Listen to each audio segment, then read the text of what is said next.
وعادة يدقن أي كوذا سميهين مدحدا Soomaalidu in ay soo minguuriyaan dhaqamada bulshada lagu kasban karo iyagoo ka soo minguurinaya madaxda reer galbeedka. Haddaba dhacdadan aynu ka sheekayn doono waa ay ka duwan tahay dhacdooyinkii hore.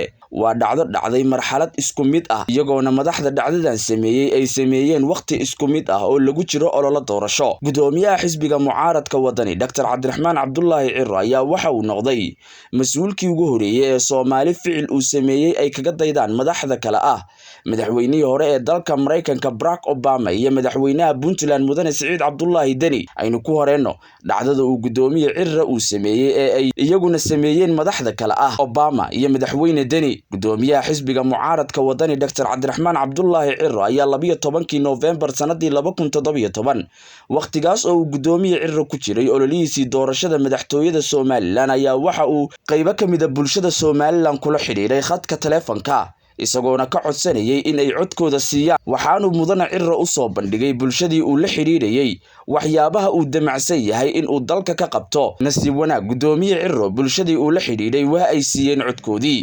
واكو سلام يا مواطنين وحنا هاي مشرح مدحويني عبد الرحمن محمد عبد الله عرو وحكو سو قراعي أنا قراعي دمان مواطنين تا إن عدكاغا بريتو بش 13 هاي هذه سي أنا الله ينعذر لك حبي أنا عطيه كسيه محابي قبل دونتا إن شاء الله مواطنين تدمان وحنا بلنا إن نوصل إنه أديك أساسية ay ka mid tahay waxbarashadu caafimaadka biyaha laydhka iyo wadooyinka iyo dhammaan horumarka kaabaya nolosha muwaadinka. Assalaamu calaykum waraxmatullaahi wabarakaatuh. Haddaba dhacdadan ayaa waxay markaliya warbaahinta dunida qabsatay markii la arkay doorashadii madaxweyne Joe Biden ee dalka Mareykanka madaxweynihii hore ee Mareykanka Barack Obama oo sameynaya ficilkii uu sameeyay gudoomiye Ciro 2017.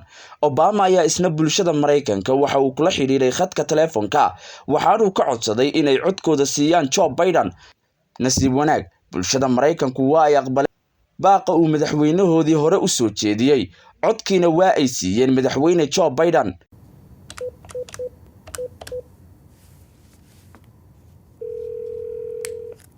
Hello? Hi, is this Alyssa? It is. Hey, Alyssa, this is Barack Obama. I used to be the president. You remember? Yes. So I am doing phone banking for Joe Biden, and you're one of the people I'm calling. Oh my God. How are you doing? I'm having a panic. Don't, All I want to do is to remind you that Election Day is Tuesday, and this is going to be a really close election, and I'd love for you to vote for Joe Biden and Kamala, and if you don't know your polling location, I can give it to you and give you any information that you need. sidoo kale madaxweynaha Puntland Mudane Siciid Cabdullaahi Deni oo isna ku sugnaa magaalada Qardho oo joogay ololaha doorashadii qof iyo cod ee ka dhacday deegaanada Ufeyn Ayl iyo Qardho ayaa isna waxa uu sameeyay dhacdadan oo uu ka soo minguuriyay gudoomiyaha xisbiga mucaaradka wadani Dr. Cabdiraxmaan Cabdullaahi Ciro. Mudane Siciid Cabdullaahi Deni ayaa waxa uu isna bulshada ku nool magaalada Qardho waxa uu kula xiriiray khadka telefoonka waxaanu weydiistay inay codkooda siiyaan urur siyaasadeedka ka ee uu hogaamiyaha ka yahay madaxweyne Deni. Assalaamu calaykum. Waa gudoomiyaha urur siyaasadeedka ka madaxweynaha Puntland Siciid Cabdullaahi xagee joogtaa? madaxweyne waxaan joogaa Ufeyn. magacaaga maxaa la yiraahdaa? سعيد واكو سلامي وكاغابي مدحوين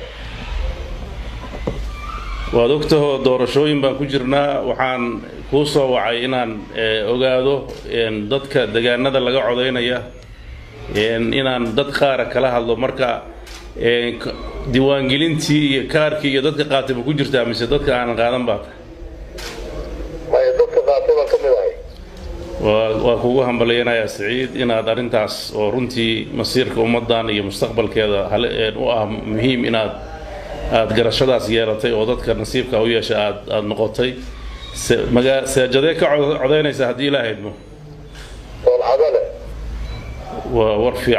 haddaba ma lays odhan karaa daawade gudoomiyaha xisbiga mucaaradka wadani Cabdiraxmaan Cabdullaahi Ciro waxa uu ka fogaaday tallaabooyinka ay madaxda Soomaalidu inta badan qaadato ee ah in ay soo minguuriyaan dhaqannada reer galbeedka ujeedka ay u soo minguuriyaanna ay tahay sidii ay u kasban lahaayeen shacabka ay siyaasiyiinta u yihiin haddaba daawade fikirkaaga nala wadaag